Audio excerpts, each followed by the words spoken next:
Well, hello there. This is the flipped classroom presentation to introduce Tom Stoppard's Rosencrantz and Guildenstern Are Dead, the film we'll be looking at this week. Tom Stoppard, originally born in Czechoslovakia, adopted English as his native language and has said he loves the elasticity of English language as well as all the room for wordplay. And he's been a successful writer throughout the 20th and into the 21st century, writing in English. Um, Rosencrantz and Guildenstern Are Dead. The was first produced as a play in 1966, and then with Tom Stoppard as the playwright, the screenwriter, and the director. It was made into the film that we'll look at, and that was released in 1990. Um, both the play and the film could be called absurdist and an existential tragic comedy. Comedy in that there's a lot of humor to it, but it's tragic. The name gives away some things. There will be certainly some death. And in terms of its being absurdist or existential, these are two philosophies that we don't need to distinguish between. They're very familiar or similar. Absurdism is the philosophical school of thought that's stating that human efforts to find inherent ultimate meaning in life will fail and thus be absurd, because there is too much to know, but more importantly, because the vast realm of what is unknown, and maybe more important, what is unknowable. Um, that void makes certainty impossible, and thus makes finding inherent or ultimate meaning impossible as well. Existentialism, very similar idea. Um, it was Both of these were products of the postmodern world, characterized by the problem of objective truth. There isn't, everything's relative, and inherent suspicion towards global narratives. Again, we have different perspectives. The film stars Tim Roth and Gary Oldman as Rosencrantz and Guildenstern, or maybe that's Guildenstern and Rosencrantz, for they themselves frequently are unsure of their own identity. Tim Roth, the figure on the left, you might know him from the television series Lie to Me. He's also in, oops, he's also in Pulp Fiction as well as The Usual Suspects, some old films.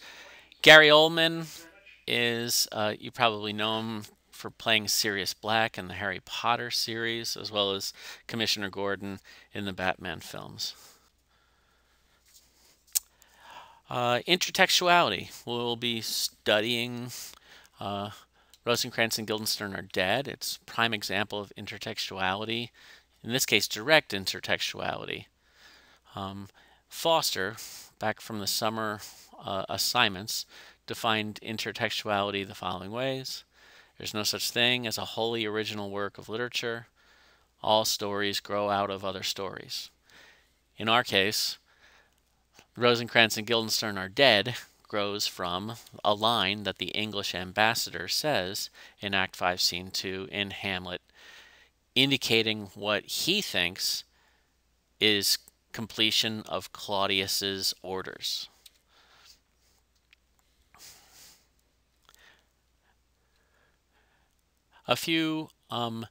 Let me introduce a couple of thematic topics that will come up in our study of Rosencrantz and Guildenstern Are Dead. First of all, the incomprehensibility of the world and of life. As I mentioned before, both Rosencrantz and Guildenstern lack certainty about who they are, as expressed in their names. But they are also so bewildered so often in the film and in the play.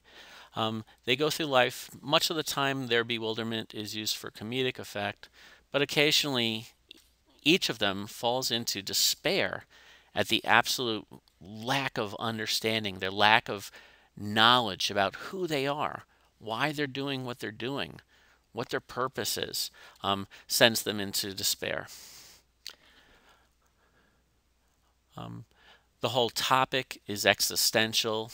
Here's a cartoon, the existential truck stop. Essentially, the truck stop underneath the light post, that would represent our reality. And this cartoon is based on the notion that our reality is nothing more than moving through time and space axis. Now, beyond the truck stop, what's in the parking lot? What's beyond those trees? What's out there? That, according to existentialism, or that symbolizes what is unknown or what is unknowable.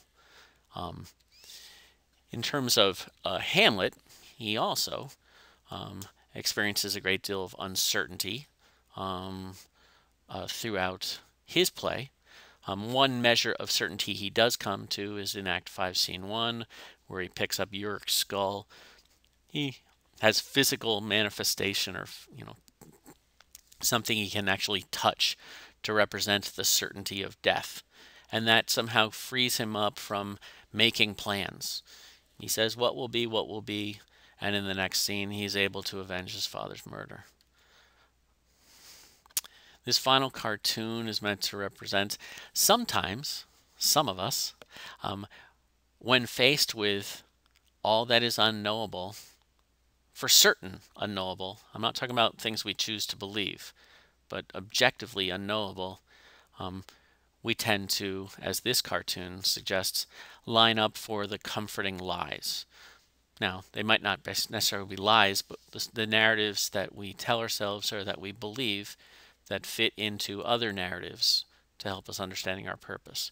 This cartoon suggests that most of us ignore the unpleasant truths, as the person at that table has no customers. Another important thematic topic coming up in Rosencrantz and Guildenstern Are Dead is the relationship between life and the stage. The idea that life is a stage, in a sense, a series of stages.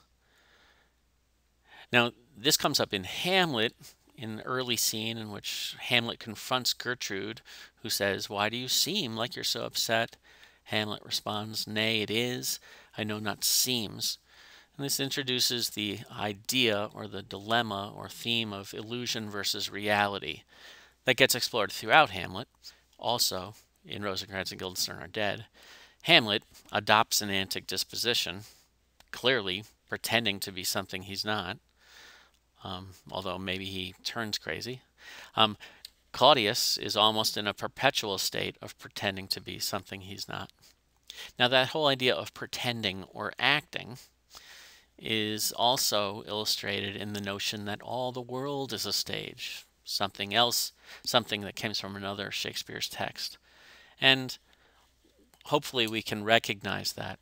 Not necessarily that we're deceiving each other, but all of us act in certain ways, given certain circumstances.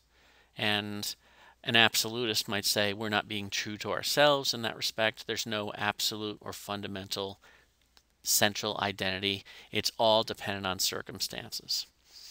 The circumstances, therefore, become either the stage or the audience. Here's this last one. Every exit is an entry into somewhere else. Tom Stoppard takes this quite literally as he creates not just a forestory, but also a backstory for Rosencrantz and Guildenstern, imagining what they're up to before and after they are granted existence in Shakespeare's text, Hamlet.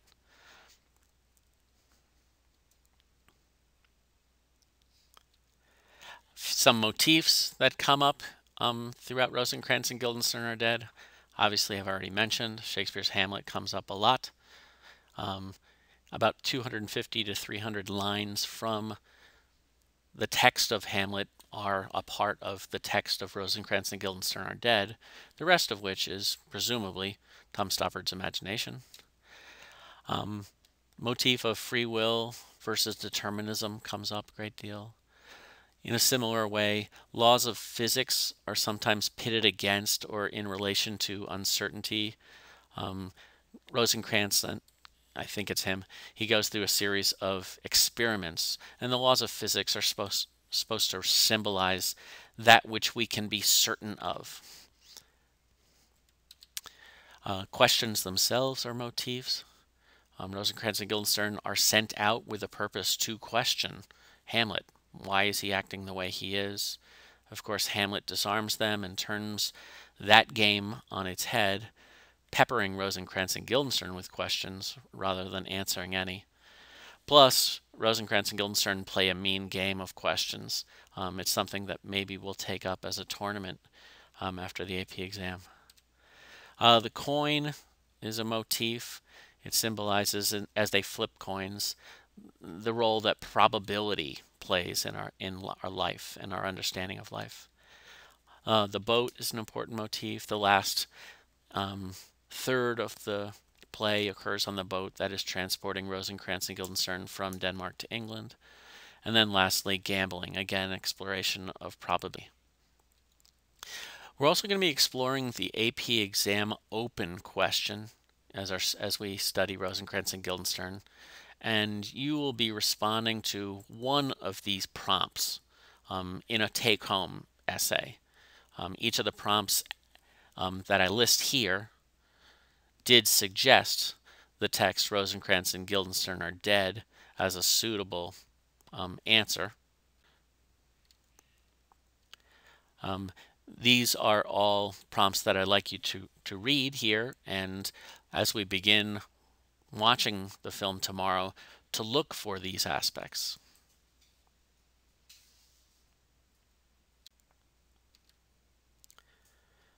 Literature is the question minus the answer. Try to consider as you watch what question or questions is Rosencrantz and Guildenstern are dead posing. From 2000 came the prompt dealing with mystery.